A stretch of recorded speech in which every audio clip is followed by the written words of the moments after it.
सभी को नमस्कार साथियों। आपका स्वागत है अपने यूट्यूब चैनल पर। तो आज हम राम मनोहर लोहिया जी के विषय में पढ़ेंगे। ठीक है जी, तो चलिए शुरू करते हैं। राम मनोहर लोहिया, तो इनसे पहले इनके ना थोड़ा जीवन के विषय में जान लेते हैं। क्या होता है जब आप पेपर लिखते हैं, एग्जाम में लिखते हैं, तो उसमें थोड़ा सा जीवन का, उनकी जीवनी के विषय में बताना जरूरी रहता है। अगर उनके जीवन के विषय में बता देंगे तो थोड़ा टीचर को भी अच्छा लगेगा कि हाँ, शुरुआत अच्छी की है, उसको पता है, उसने डीपली पढ़ा है। ठीक जी, तो उसके विषय में जाना जरूरी है। तो देखिए, राम मनोहर लोहिया जी जो हैं एक राजनीतिक चिंतक हैं। ठीक है, और महान अर्थशास्त्री भी रहे हैं। साथ में वो समाजवाद का समर्थन करते हैं। ठीक है, समाजवाद का समर्थन तो करते हैं, इसका अर्थ ये नहीं है कि जो पश्चिमी समाजवाद हो उसका समर्थन करते हैं। वो प्रजातांत्रिक समाजवाद का समर्थन करते हैं। ठीक है, उनके जो गांधीवादी विचारधारा है और समाजवादी विचारधारा है उसमें मिश्रित है। ठीक है, वो दोनों को मिलाकर बात करते हैं। ठीक है, ना तो वो पूर्ण रूप से गांधीवादी विचारधारा को मानते हैं, ना वो पूर्ण रूप से समाजवादी विचारधारा को मानते हैं। ठीक है, वो दोनों विचारों का मिश्रण करते हैं। और उनका जन्म जो हुआ था 23 मार्च 1910 को उत्तर प्रदेश के फैजाबाद में हुआ। ठीक है जी, इतना ध्यान रखना है। कांग्रेस में कब शामिल हुए? 1934 में वे कांग्रेस में शामिल हो गए थे और 1934 में ही उन्होंने कांग्रेस सोशलिस्ट पार्टी यानी कि कांग्रेस सोशलिस्ट का संपादन किया। ठीक है, और देखिए एक था भारतीय समाजवादी दल। ठीक है, उसका निर्माण भी उन्होंने किया। अच्छा, उसका निर्माण उन्होंने 1955 में किया था, इतना ध्यान रखना है आपको। ठीक है, और 1963 में वो लोकसभा के सदस्य बने। इतना आपको ज़रूर याद रखना है। ठीक है, क्या होता है जब आप लिखते हैं ना पेपर में, तो थोड़ा सा उनकी जीवनी के विषय में लिखेंगे तो अच्छा रहेगा। ठीक है, शुरुआत करेंगे क्योंकि लेंथी लिखना होता है, ग्रेजुएशन में ज़्यादा लिखना भी होता है, तो उसमें आप लिखने में इसका प्रयोग कर सकते हैं। ठीक है, और साथ में देखो यहाँ पर ना वो मार्क्सवाद जो है, मार्क्सवाद का खंडन करते हैं। उनका मानना है कि जो भौतिकवादी विचार हैं, ठीक है, वर्ग संघर्ष के विचार हैं, ये बेकार है, इसको बेकार मानते हैं। इसलिए वो मार्क्सवाद की आलोचना भी करते हैं। ठीक है, याद रखना मार्क्सवाद की आलोचना क्यों करते हैं, क्योंकि जो ये जाति वर्ग जो है ना, जो ये वर्गों में बांट दिया था उन्होंने, छोटे वर्ग बड़े वर्ग, वो इसका खंडन करते हैं। ठीक है, वो भौतिकवादी विचारधाराएं जो है उसका भी खंडन करते हैं। ठीक है जी, तो चलिए आगे चलते हैं। तो देखिए, तो बेटा अब हम बात करने वाले हैं प्रजातांत्रिक समाजवाद की। ठीक है, मतलब कि लोकतांत्रिक समाजवाद की। ठीक है, तो देखो प्रजातांत्रिक समाजवाद या लोकतांत्रिक समाजवाद क्या है। तो नॉर्मल से इसको भाषा में ऐसे समझो कि प्रजातांत्रिक अर्थात लोकतांत्रिक समाजवाद का अर्थ है कि जहां पर ना तो पूंजीवादी व्यवस्था पूर्ण रूप से स्थापित हो, ठीक है, और जहां पर ना ही समाजवादी व्यवस्था मतलब पश्चिमी समाजवादी व्यवस्था पूर्ण रूप से स्थापित हो।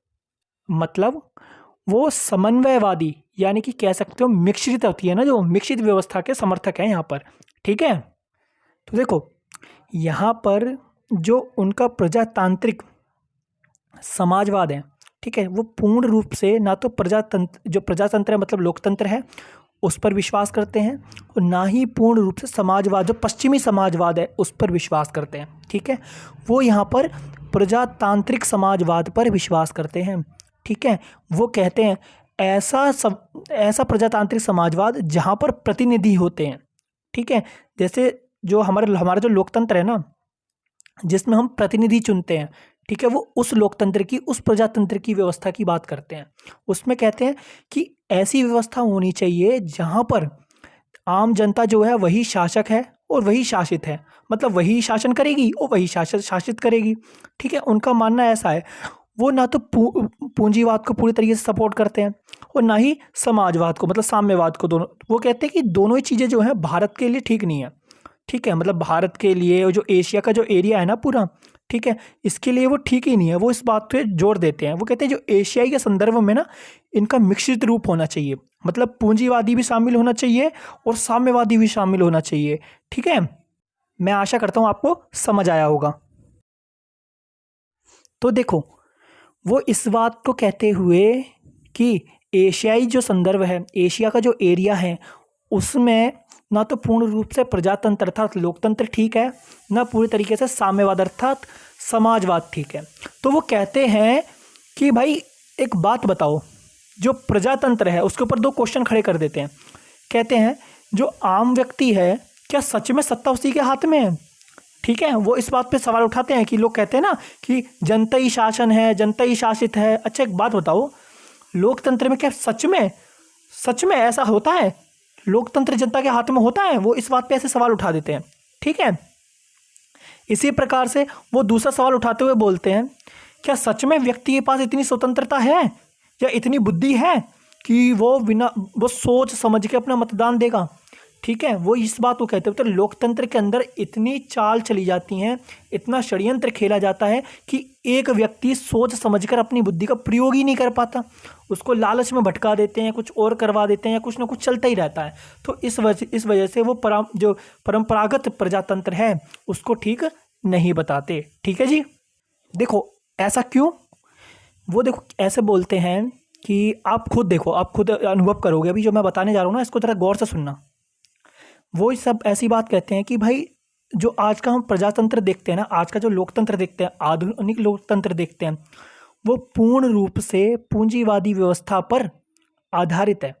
ठीक है, वो बोलते हैं जो भी काम चल रहा है ना आज प्रजातंत्र के अंदर, वो पूंजीवादी व्यवस्था के अंदर चल रहा है। वो प्रजातंत्र नहीं कर रहा खुद, वो पूंजीवादी व्यवस्था करवा रही है। और हम देखते भी, अडानी है, अंबानी है, ये क्या कर रहे हैं? ये कहीं ना कहीं हमारी सरकार के ऊपर एक दबाव डाले हुए हैं, इनसे तो पैसा मिलता है। ठीक है, ऐसे ही वो कहते हैं जो भी ये काम है ना, जैसे सेना चलाना, पुलिस चलाना, न्यायालय, ये सब क्या, ये शिक्षा संस्थान, ये सब जो है पूंजीवादी व्यवस्था के अंदर आ रहा है। उनका मानना ये है। और वो कहते हैं ये जो पत्रकार होते हैं, ठीक है, समाचार पत्र वाले होते हैं, प्रकाशित वाले होते हैं, ठीक है, ये पत्रिकाएं लगाते हैं, ये कौन होते हैं? ये उद्योगपति होते हैं। ठीक है, मतलब इनका एक बिजनेस है, ये बिजनेस के तौर पे काम करते हैं, टीआरपी बढ़ाने के लिए काम करते हैं। उनका मानना ऐसा है। तो वो कहते हैं यार ऐसे समाज में इंसान बड़ा बनेगा है? ऐसे समाज में नागरिक कैसे स्वतंत्र रह सकता है? उनका मानना ऐसा है। ठीक है, वो कहते हैं ऐसे समाज में कभी भाई नागरिक स्वतंत्र नहीं रहता। ठीक है, कभी भी फ्रीडम नहीं मिलती ऐसे समाज में। ठीक है, और वो कहते हैं ऐसा ही समाज व्यक्ति के बुद्धि का सदुपयोग करवाने की जगह दुरुपयोग करवाता है। और ऐसा ही समाज है जिस कारण राज्य में अत्याचार होते हैं। ठीक है, एक देश के भीतर अत्याचार होते हैं। ठीक है, और इन सब चीज़ों को ठीक करने के लिए वो समाजवाद को शामिल करते हैं। और वो ऐसे समाजवाद को शामिल करते हैं जो लोकतांत्रिक समाजवाद है। वो पश्चिमी समाजवाद को शामिल नहीं करते, मॉडर्न समाजवाद को शामिल नहीं करते। ठीक है जी, मैं आशा करता हूँ आपको समझ आ रहा होगा। तो देखिए, अब वो कहते हैं इस प्रजातांत्रिक समाजवाद को स्थापित करने का मतलब क्या है? ठीक है, मतलब इसको स्थापित कैसे कर सकते हैं? ठीक है, ऐसी क्या कमी है लोकतंत्र में, यानी कि प्रजातंत्र में और पश्चिमी समाजवाद में, जिसको ये जो हमारा लोकतांत्रिक समाजवाद है, प्रजातांत्रिक समाजवाद है, वो सही कर देगा। तो वो कहते हैं जो प्रजातांत्रिक समाजवाद है, यानी कि लोकतांत्रिक समाजवाद है ना, वो मूलतः वो पूरी तरीके से समानता पर निर्धारित होगा।